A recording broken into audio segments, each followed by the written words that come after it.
Welcome back.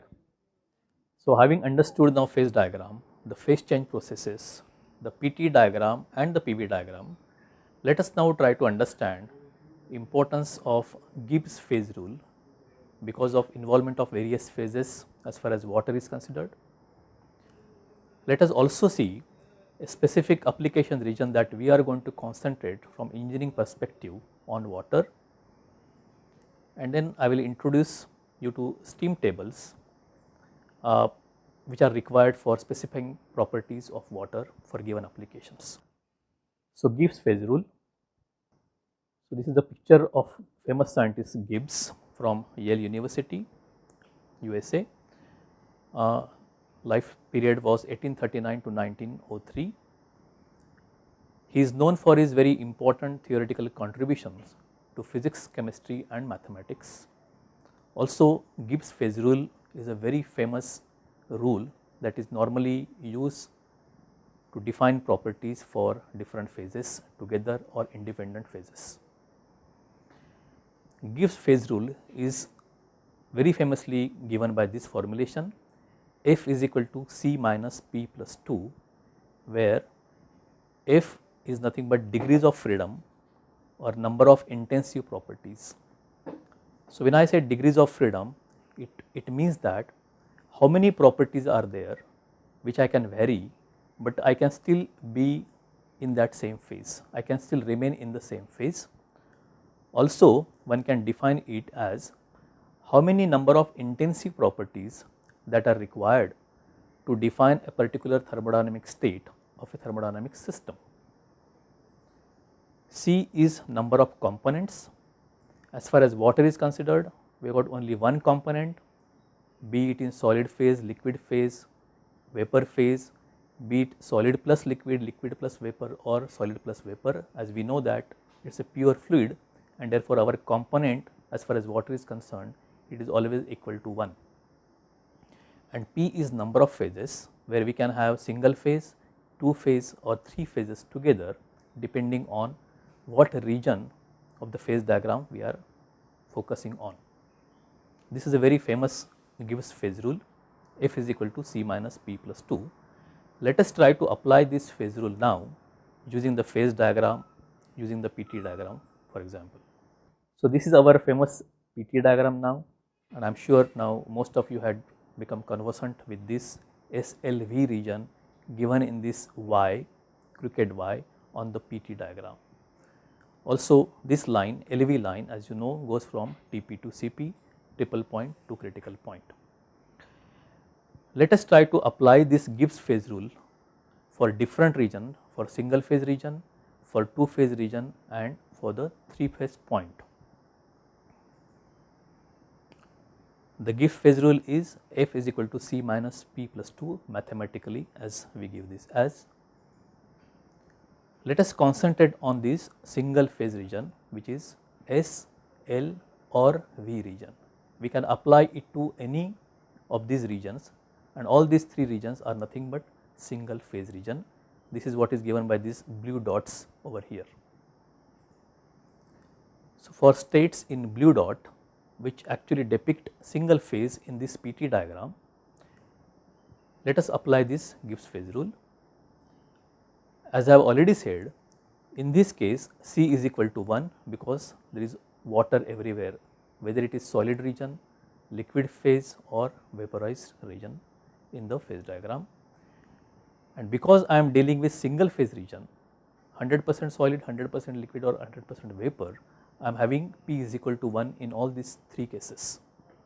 Let us now put these C and P values in this Gibbs phase rule and see how we compute this value of F.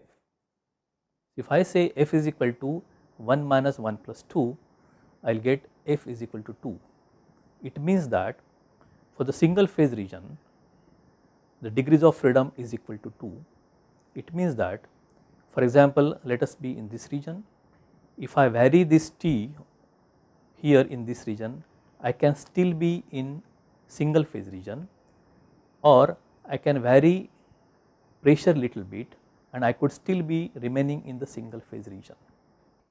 So I can vary in T direction or in P direction, I can still be in the same phase, and that is why my degrees of freedom in this case is 2. I can still remain in the same phase. Also I can say that in order to define any position, any thermodynamic state in this thermodynamic state space, I need to define two properties, minimum two properties, pressure and temperature, and that is why I say the degrees of freedom in this case are 2 for this particular single phase region. This is true for L region, this is also true for S region. So we say that for single phase region the degrees of freedom is equal to 2. Let us now concentrate on these green dots, the system that lies on these saturation lines, SL saturation line, LV saturation line and SV saturation line. So our thermodynamic system now is a two phase system where the two phases coexist, they are in equilibrium and they lie on this region. See, if I apply the Gibbs phase rule for these green systems which are two phases systems, so again I will say C is equal to 1, but P is equal to 2 because there are two phases coexisting. And if I apply the Gibbs phase rule for this, which would give me degrees of freedom, I can compute the values of F for these systems now, and F is equal to 1 minus 2 plus 2 in this case, and I say F is equal to 1. That means the degree of freedom in this case is equal to 1. What does it mean? It means that when the system lies on this, I can change pressure and I can still be in the same two phase region. The moment I change pressure, you can see from here the temperature also automatically gets changed. So pressure and temperature are not independent parameters, they are dependent on each other. I can change the temperature. If I change temperature, the pressure also gets changed, which was not the scenario when I was in single phase region. I could independently change pressure and temperature and still be in the same phase region, but here I cannot change pressure and temperature independently. As soon as I change the pressure, the temperature also gets fixed accordingly, or I can change temperature and the pressure gets fixed accordingly, and that is why my degree of freedom in this case is equal to 1. Alright. I can also say that I need to define only one condition here, either pressure or temperature. The moment I say pressure, you can see because of this line my temperature is fixed, or I can define the temperature for the two phase region system and my pressure is also fixed accordingly, and therefore my degree of freedom in this case 1. I need to define only one parameter in this case to define this system. Let us now try to apply this formulation for three phases coexisting together, which is the triple point. So for state which is given as red point over here, which is nothing but lying on the triple point or three phases coexisting together. In this case therefore I will have P is equal to 3, C is equal to 1 and P is equal to 3, and in this case my F will come out to be equal to 0. That means the degrees of freedom for a TP point, the system which is lying on a triple phase, three phase region, triple point at this point, the degree of freedom is equal to 0 in this case. What does it mean? It means that I can neither change pressure or temperature, I can still remain in a three phase region. This three phase is the point basically. So because it is a point, I have got its coordinate fixed, I cannot change pressure, I cannot take temperature, and therefore my degrees of freedom in this case is equal to 0, because the triple point is already defined. For water, the triple point has already been defined by given pressure and temperature, and therefore you cannot change those things. It is a given parameter, it is a given specific property of water, and therefore F is equal to 0 in this case.